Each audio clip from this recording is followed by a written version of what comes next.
Alors, nous allons parler aujourd'hui, comme vous le voyez, de Mary Shelley. Ça paraît pas évident, hein. Vous avez à l'écran quelque chose qui est un roman de science-fiction intitulé La Villa des Mystères et dont l'auteur est Federico Andazzi, ou Andazzi plutôt, puisqu'il est de Buenos Aires. Donc c'est un auteur contemporain qui a écrit ses romans intitulés La Villa des Mystères. Et ma première question tout de suite là, qu'est-ce que ça vous évoque, La Villa des Mystères? Je pense que ça ne vous évoque pas a priori ce que vous voyez sur l'image, à savoir une sorte de château un peu gothique devant une grande étendue d'eau qui n'est autre que le lac Léman, enfin qui est censé être le lac Léman. Bon, donc qu'est-ce que c'est normalement la Villa des Mystères? C'est ma première question. Soit vous savez déjà, soit vous allez découvrir des choses vraiment très très belles. Et voilà, première question, qu'est-ce que la Villa des Mystères? Donc le traducteur ou la traductrice, je ne sais pas, le prénom est Claude Bléton, a eu l'idée de transposer le titre de ce roman, qui était Las Piadosas, c'est soit des femmes qui sont pieuses, soit des femmes qui sont compatissantes. Vous voyez, c'est cette idée-là. Et c'est pas mal parce que cette Villa des Mystères, c'est un événement qui concerne au premier chef Marie Shelley, dont on va à présent parler. Alors, de quoi s'agit-il? En 1816, il s'est passé deux choses. D'abord, en 1815, il s'est passé quelque chose. Un volcan énorme a explosé en Indonésie. Une montagne gigantesque a explosé et c'est une des explosions volcaniques les plus importantes du monde. Enfin, comment dire, ça paraît idiot de dire ça comme ça, mais disons que c'est une explosion mémorable qui a fait des milliers et des milliers de morts et dont le bruit s'est entendu à 1500 km et qui a produit des bouleversements sur l'ensemble de la planète. Et donc, un an plus tard, en 1816, Lord Byron, qui est un poète anglais à scandale, je vais vous en dire plus tout à l'heure, loue une villa, la villa Diodati, une magnifique villa au bord du Léman. Il est accompagné par une de ses sœurs ou demi-sœurs. Il a toujours eu des rapports incestueux avec ses sœurs et demi-sœurs. Et du coup, bon, ça fait partie de sa réputation sulfureuse, sur laquelle on reviendra dans 5 minutes. Et il est également accompagné donc de cette fameuse Claire ou Clara et de son médecin personnel qui est aussi son secrétaire, une sorte d'homme à tout faire dévoué, à l'époque jeune, plutôt timide, qui s'appelle le docteur Polidori. Il vient de rencontrer Shelley, non pas Marie Shelley, mais Percy Shelley, le poète. Il n'y a que ça qui compte. Il rencontre un copain qui fait le même métier que lui, poète. Les deux s'entendent très bien.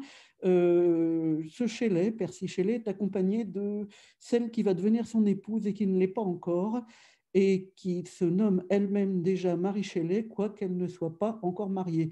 Donc on est en 1816 et ils pratiquent les deux. Là, Yale pratique l'amour libre en quelque sorte, puisque c'est avant le mariage, etc. Il faut bien voir le poids des conventions victoriennes, etc., etc. à l'époque. Et pourtant, Marie Shelley, jeune femme audacieuse et amoureuse, accompagne Shelley. Alors, le couple a loué une villa infiniment moins luxueuse que celle de Byron, mais pas très loin.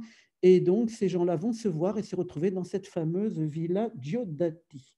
Qu'est-ce que c'est que cet été 1816? Alors, ils ont bien joué, hein, nos camarades là, Shelley, Marie Shelley et autres, Byron et Polidori et Claire, parce que c'est ce qu'on a appelé l'année sans été. 1816, l'année sans été. Et du coup, il y a un autre auteur également sud-américain. C'est intéressant qu'on en parle de tous ces auteurs sud-américains par rapport à ce qu'on a vu, vous voyez, sur Lionel Ruffel. Et comment dire, l'idée que les points de modernité ont basculé, les points de contemporanéité ont basculé, avec notamment l'intrusion de la littérature sud-américaine, qui a eu une importance énorme. Alors, le gars en question, j'ai oublié son nom, mais je peux retrouver très rapidement. Il s'appelle William Ospina. Et il a écrit un livre qui n'est pas traduit en français qui s'appelle El año del verano que nunca llegó, donc l'année où l'été n'est jamais venu. On pourrait traduire ça par l'année sans été. Et alors, ce roman est très curieux. Je vais essayer de vous mettre un extrait ici, même si c'est en espagnol. Alors, je ne sais pas si vous voyez grand-chose, je ne pense pas. Bon, je vais vous lire, ça ne fait rien. En los días siguientes me interesé por la isla de Sumbawa. La isla de Sumbawa, c'est l'île de Sumbawa.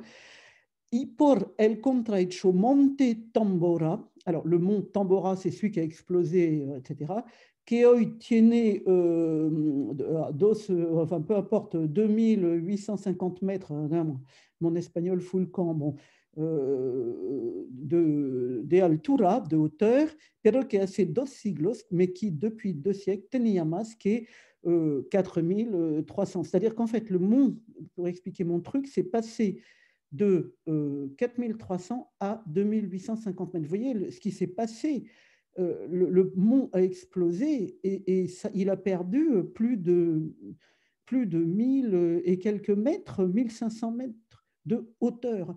Me sorprendió que la irrupción de un volcán a mediados de 1815 en Indonesia hubiera sido una de las causas eficientes del nacimiento en Occidente de la moderna leyenda del vampiro, y de la pesadilla del ser viviente hecho con fragmentos de cadáveres. Bon, si vous n'avez rien compris, je traduis. De toute façon, je me rends compte que je ne sais même plus lire les dates, il faudrait réviser.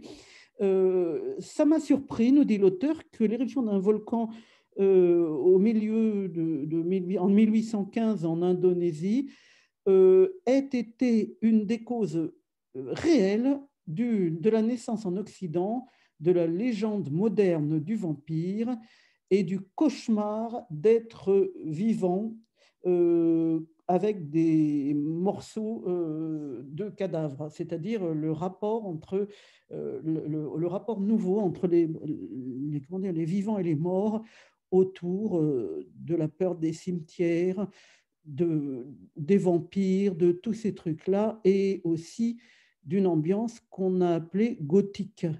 Et d'ailleurs, c'est le titre d'un film dont je vais vous demander, ce sera la deuxième question, de m'envoyer une capture d'écran qui s'appelle Gothique, mais à l'anglaise, hein, Gothic, je ne sais pas comment ça se prononce, bon, Gothic, un film réalisé par Ken Russell, Russell, qui a réalisé un film d'après cet été terrible de ces 5 personnages à la villa Giodatti.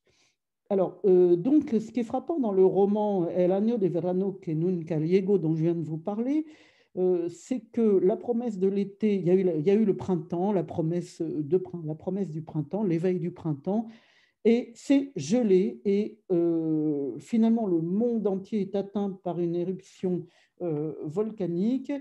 Et Wikipédia, vous voyez, je cite mes sources, ajoute dans son article Une année sans été, que vous pouvez aller voir, que les soleils rougeoyants de William Turner, notamment dans son tableau Didon construisant Carthage, ça vient en fait d'une observation de ce moment-là. Le soleil était vraiment comme ça. Les couchers de soleil étaient tout à fait étranges et particuliers. Alors pourquoi je vous raconte tout ça? Parce que ces gens, ils sont partis en été.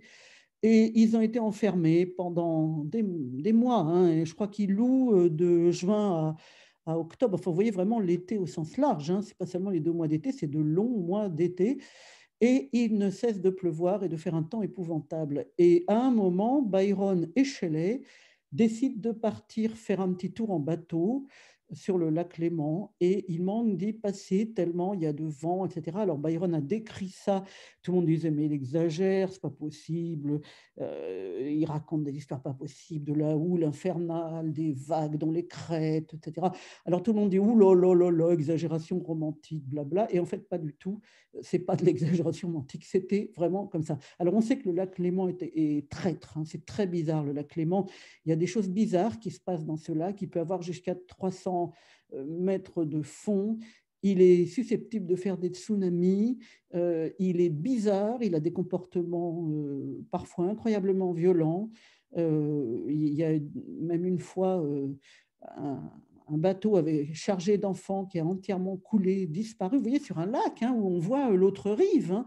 Ce n'est pas du tout la mer immense, la mer infinie. Non, non, c'est vraiment un lac qui n'a rien d'extraordinaire, a priori, et qui est pourtant d'une traîtrise absolue.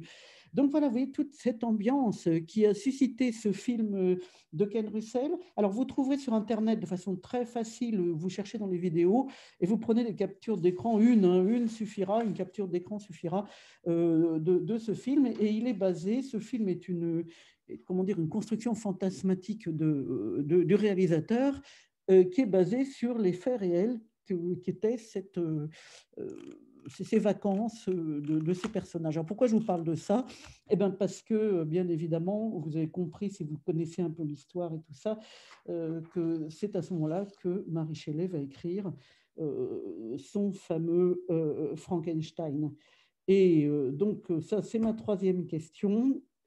Qui est exactement Frankenstein dans le roman de Mary Shelley? Voilà, maintenant que j'ai présenté tout ça, j'en viens à, donc, disons, la relation de cet été terrible et l'ambiance gothique qui est née à l'intérieur de ce groupe gothique assez tardif, hein, puisqu'on est quand même en 1816, mais oui, quand même, l'ambiance gothique au sens de quelque chose de sombre, de quelque chose de dangereux, où la sexualité emprunte des voies étranges et dangereuses. Alors, il leur en faut pas beaucoup, hein, évidemment, puisque ça suffit pour fantasmer que Byron soit une sorte de monstre abominable, etc., qui faisait évanouir tout le monde, et que Marie et Percy Shelley ne soient pas mariés. Donc, il faut se replacer dans le contexte de l'époque. Alors, qu'est-ce que c'est que cette histoire de Byron, pour faire un détour sur lui? Donc, Byron, a priori, c'est un lord, hein, Lord Byron, il appartient à l'aristocratie anglaise, et c'est quelqu'un qui a eu une vie absolument dissolue, avec des relations sexuelles avec sa demi-sœur, sa sœur, etc., et qui passe pour un monstre, mais extrêmement attirant.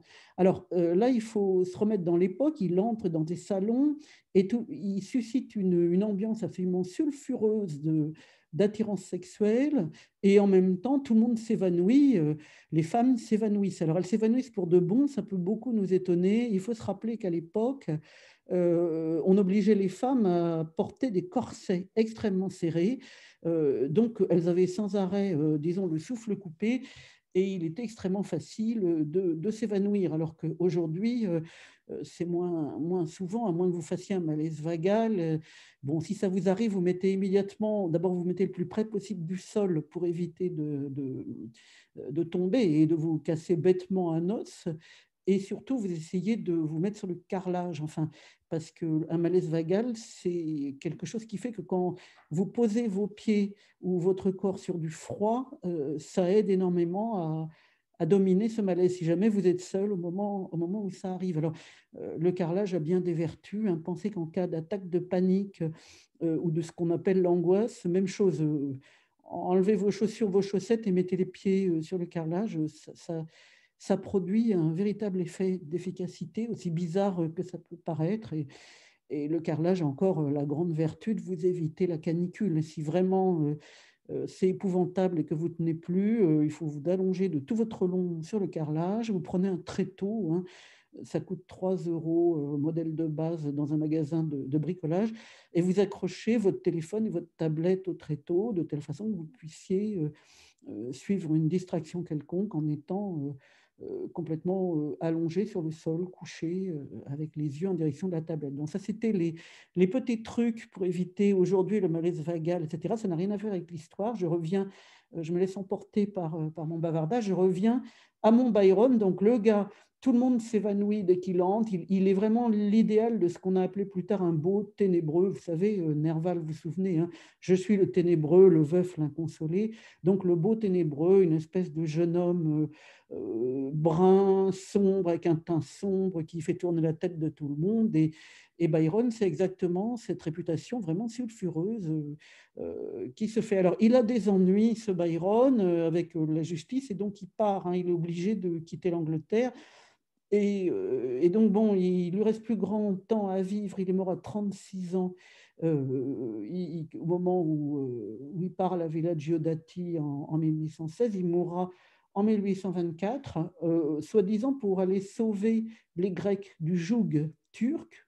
Mais en réalité, il n'a pas eu le temps de sauver quiconque. Il est mort des fièvres suscitées par enfin, il y a des moustiques abominables, c'est à Missolonghi en Grèce, un endroit, même encore maintenant, c'est bourré de moustiques. Et à l'époque, c'était saumâtre, hein, vous voyez, des marais, etc. Donc, en fait, il est mort, comme on dit, des fièvres, sans avoir eu le temps de brandir la moindre épée pour défendre les Grecs. Enfin, il y avait toute une histoire à l'époque c'était la plume contre l'épée, peut-on défendre un, enfin, vous voyez, peut-on défendre un pays par la plume plutôt que par l'épée, etc., etc. Bon, et quand il est mort, il a fallu, ça étonne tellement, ça, il a fallu plus d'un mois pour que les gens le sachent. Il n'y avait pas Twitter, hein. Ah non, non, non, il n'y avait pas Twitter. Les gens, ils apprenaient lentement les nouvelles, et quand en France, la mort de Byron a été connue, mais imaginez l'engouement monstrueux pour ce bonhomme. Il y a eu carrément, il y a eu des déplorations publiques à n'en plus finir, et il y a carrément la librairie qui vendait ses traductions qui a créé à l'intérieur de ces locaux une chapelle ardente pour que les gens puissent venir se recueillir, vous imaginez. Alors, c'est rendu possible par quoi tout ça? Eh bien, c'est rendu possible par les moyens techniques du 19e siècle. C'est tout bête l'histoire de Byron. C'est pas que c'était si extraordinaire, c'est que c'était disons, répandu à des milliers d'exemplaires. Et ça, c'est une première. Avant, on ne pouvait pas faire des livres comme ça répandus partout. Hein. C'était pas possible. Il n'y avait pas les moyens. Alors que là, avec l'invention de la rotative à papier continu, donc qui tire les feuilles, etc., la possibilité d'illustrer le bas prix de tout ça, parce que plus cette technique se développe, plus les livres sont pas chers, enfin moins, hein, plutôt serait plus mieux dit comme ça, moins les livres sont chers. Donc vous voyez le truc, hein. Byron, du coup, est beaucoup lu, adoré, adulé, et c'est bon, et c'est pour ça qu'il peut se payer un loyer dans la villa en question, Via Giodati. Alors ça, c'est une vieille villa, il y a des tas de légendes, machins ou trucs auraient vécu dans cette villa. La légende principale, c'est l'histoire dont je vous parle, celle de Marie Shelley, écrivant Frankenstein, et du docteur Polidori, écrivant Le Vampire.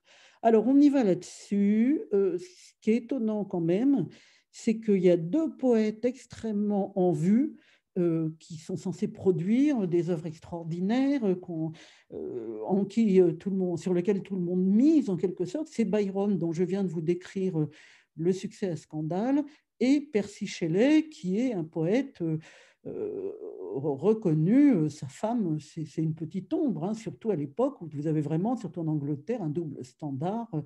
En gros, bon, bah, c'est toujours comme maintenant, hein, les mecs, ça a de la valeur et les filles, ça n'en a pas.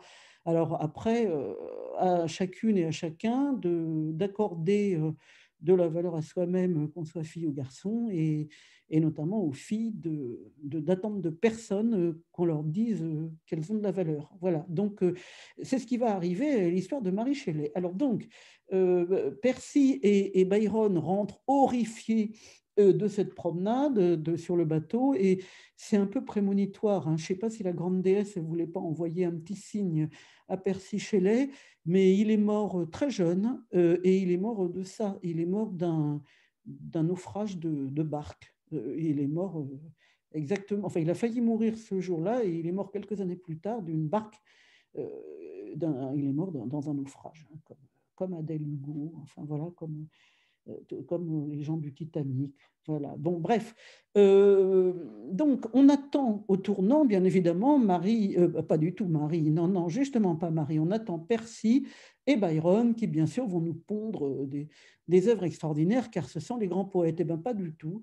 Ce qui se passe, c'est que c'est Marie Shelley qui va écrire le roman époustouflant qu'est Frankenstein, qui va avoir un succès extraordinaire. Et ce roman, il va être traduit, connu de tout le monde, etc., au point de devenir le point officiel du début de la science-fiction. C'est-à-dire, on date les débuts de la science-fiction du Frankenstein de Mary Shelley. Elle constitue en quelque sorte un jalon. Vous voyez, une borne à partir de laquelle la science-fiction commence à exister. Et donc, voilà, donc, la femme minorisée, etc., c'est elle qui publie un chef-d'œuvre. Et qui publie un second chef-d'œuvre? Eh bien, c'est le secrétaire, le docteur, le jeune Polidori. Alors, l'histoire de la publication est assez bizarre, puisque le roman Le Vampire est publié sous le nom de Byron. Alors, on pense que c'était, alors soit c'était une proposition de Byron qui a dit à son secrétaire, vas-y, publie ça sous mon nom, parce que comme ça marchera mieux. Soit c'est le Polidori en question qui a décidé de prendre le nom de Byron, parce que Byron semble avoir récusé cette utilisation. Bon, il y a eu des histoires après, d'édition, de réédition, etc. En tout cas, c'est bel et bien ce docteur Polidori, complètement minorisé et marginalisé, lui aussi, qui écrit le premier récit de Vampire. En fait, bon, ce n'est pas tout à fait le premier, mais c'est considéré comme, là aussi, un jalon. Donc, ça veut dire qu'au cours de cet été, sur les 5 personnes qui étaient dans la villa Diodati, ou qui s'y voyaient constamment, etc., qui se visitaient dans cette villa, 2 sur 5, c'est comme une bonne proportion, ont créé des chefs-d'œuvre à dimension absolument mondiale. Alors, je vous ai dit que, et ce sera la fin de disons, la suite et fin de mon petit discours, qu'on allait étudier l'effet, l'écho des œuvres anciennes dans le roman contemporain, ultra contemporain ou extrême contemporain ou tout simplement vraiment contemporain. Et c'est le cas de ce roman qui raconte une histoire absolument gothique avec des jumelles unies par une espèce de monstre qui tue leur mère à la naissance, tout ça au milieu de la foudre et des éclairs, etc. Donc, vous voyez, la restitution d'une atmosphère gothique et l'espèce de bestiole qui en fait est une trijumelle, c'est-à-dire la troisième qui tient dans une cage à chien, hein, c'est dit à un moment dans le texte, devient la source de l'écriture de tout le monde. Alors ça, c'est extraordinaire, c'est-à-dire que c'est donc une sorte d'être abominablement laid, repoussant au possible, à peine formé, enfin un monstre au sens propre, hein, qui en fait a tellement développé son talent d'écriture, qui a tellement visité les souterrains où sont rangés les manuscrits qui n'ont jamais été publiés et qui, selon cette créature, auraient bien mérité de l'être, qu'en fin de compte, c'est elle qui écrit tous les romans. Alors, il y a un passage extrêmement drôle à la page 79, au chapitre 3, où notre héroïne, cette bête à peine humaine, elle se promène naturellement dans les égouts, elle se combat contre les rats, elle se promène dans les bouches d'aération. Enfin, vous voyez, une espèce de... Je la représente presque comme un Odradek. C'est ça, Odradek. Je la vois comme Odradek. Et ça, je vous pose encore une question. Il y en a beaucoup hein, dans cette vidéo, mais ça ne fait rien. C'est qu'est-ce qu'Odradek? O-D-R-A, Odradek, D-E-K. Essayez de trouver ce que c'est que Odradek et à quoi ça fait référence. Pour vous aider, c'est un auteur allemand qui a inventé le terme de Odradek. Ça se trouve là encore très facilement. Revenons à notre héroïne qui se balade sous la Seine de Notre-Dame à Saint-Germain-des-Prés, qui respire l'odeur du papier et de l'encre et qui tombe sur des bouquins qui sont tous avec une marque de tampon rouge lapidaire impubliable. Et là, l'autrice, enfin pas l'autrice, mais le personnage sans nom en question, elle s'appelle soi-disant Annette, hein, mais bon, Annette, appelons-la Annette, que ne puis-je vous décrire les merveilles qui me furent révélées dans ces pages condamnées à mort avant de naître? Je vous assure que l'histoire des lettres occidentales aurait été différente et plus glorieuse si quelques-unes seulement de ces pages avait connu la lumière de la publication en lieu et place de textes plus illustres, reconnus et consacrés. C'est ça qui est assez extraordinaire ici, c'est comment notre personnage monstrueux, qui finalement se révèle celle qui a écrit tout ça, c'est-à-dire le roman après finit par une espèce de... bon, il est construit, peu importe si je spoil comme on dit, ça n'a pas d'importance en l'occurrence, hein, on étudie la littérature, on n'est pas là pour comment dire, pour se dire, de dire, oh non, dis pas la fin et tout ça n'a pas de sens, hein. On est là pour étudier. Donc, en gros, l'idée, c'est que c'est ce personnage qui a écrit pratiquement même tous les chefs-d'œuvre de la littérature mondiale, pour des raisons qui sont expliquées dans le roman et qu'en revanche, je ne vous dis pas. Alors, à la fin, il y avait des centaines de noms inconnus, totalement inconnus. Il relevait les signatures. Alors ça, c'est donc Polidori qui comprend que on lui a écrit. Alors donc, Annette lui a écrit son bouquin, Le Vampire, et du coup, bon, il découvre des papiers laissés par la créature, enfin, qui montrent tout ce qu'elle a écrit. Alors, 3 lettres d'un certain E.T.A. Hoffmann, une demi-douzaine signées d'un mystérieux Ludwig Tieck. Il prenait d'autres lettres en espérant au moins trouver des noms célèbres, mais il ne trouva que d'illustres inconnus, Chateaubriand, Rivas, Fernán Caballero, Vicente López et Planes. Il fouillait désespérément et il trouve enfin une lettre qui porte la signature de Marie Shelley. Donc il est épouvanté et il comprend que c'est elle aussi, Marie Shelley, elle a eu recours au service d'Annette pour écrire son roman et que voilà. Et alors comment dire, l'entourloupette finale, enfin c'est l'auteur lui-même qui lui aussi un jour voit sur sa table de travail une enveloppe noire avec un sceau pourpre, vous voyez comme c'est gothique, et tous nos personnages ont vu ça. Un Polidori, ça a commencé, il arrive dans un village dati, s'installe et il trouve sur son bureau une lettre noire avec un sceau pourpre. Et c'est la lettre qu'il propose, moyennant un échange à la nature duquel je n'insiste pas ici, qui lui propose d'écrire pour lui son roman Le Vampire. Donc Marie Shelley a eu recours, selon le roman, au même subterfuge.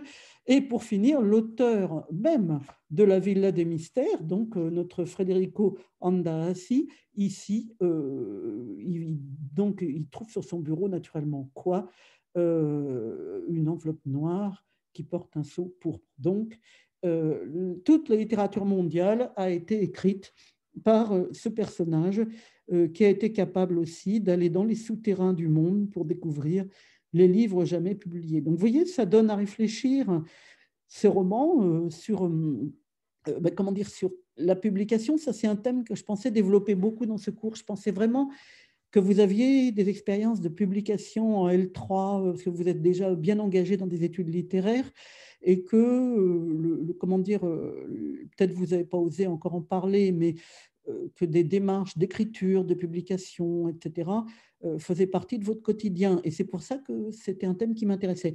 Mais si ce n'est pas quelque chose qui vous concerne en fin de compte, pas grave, on va se contenter de continuer dans cette perspective. Donc, Marie Shelley, aujourd'hui, je vous conseille donc pour trouver des images du film de Ken Russell, d'aller sur les vidéos, tout simplement. Vous tapez Gothique Ken Russell et vous allez tomber notamment sur une vidéo avec des extraits du film dans lequel vous allez bien voir le mouvement général du film, à savoir, au début, tout le monde est bien gentil, bien habillé, etc. Et peu à peu, tout le monde sombre dans une espèce de folie collective. Ils sont tous et toutes sales, mal habillés, vraiment bon, réduits à une espèce d'état halluciné. Ils voient des choses horribles. Enfin, vraiment, c'est considéré comme un film d'horreur. C'est pas si horrifique, hein. Puis peut-être vous êtes plus habitué, même moi qui déteste quand c'est plus 16 sur Netflix, qui me contente en général d'un plus 7 ou d'un plus 13 pour comment dire, entretenir et restaurer ma fragile sensibilité à l'horreur. Bon, même moi, j'ai trouvé que ce n'était pas si épouvantable à voir. Et évidemment, ça suscite un peu une moquerie. On se dit, ah voilà, des gens, ils ne savaient pas se distraire, ils auraient eu un petit bouquin, je ne sais pas, de la collection Sans idée Fleurus, avec Je m'amuse les jours de pluie, ce serait peut-être, il serait été moins gothique, etc. Mais vous voyez comment, finalement, là, pour Marie Shelley, est-ce qu'elle a été inspirée par cette atmosphère terrible, ces orages et cette pluie qui battaient continuellement le lac et les vitres de la Villa Diodati, le fait qu'on ne pouvait pas sortir, ou presque pas, et où ça a été vraiment, donc, comme je vous disais, une année sans été. Voilà, je vous remercie.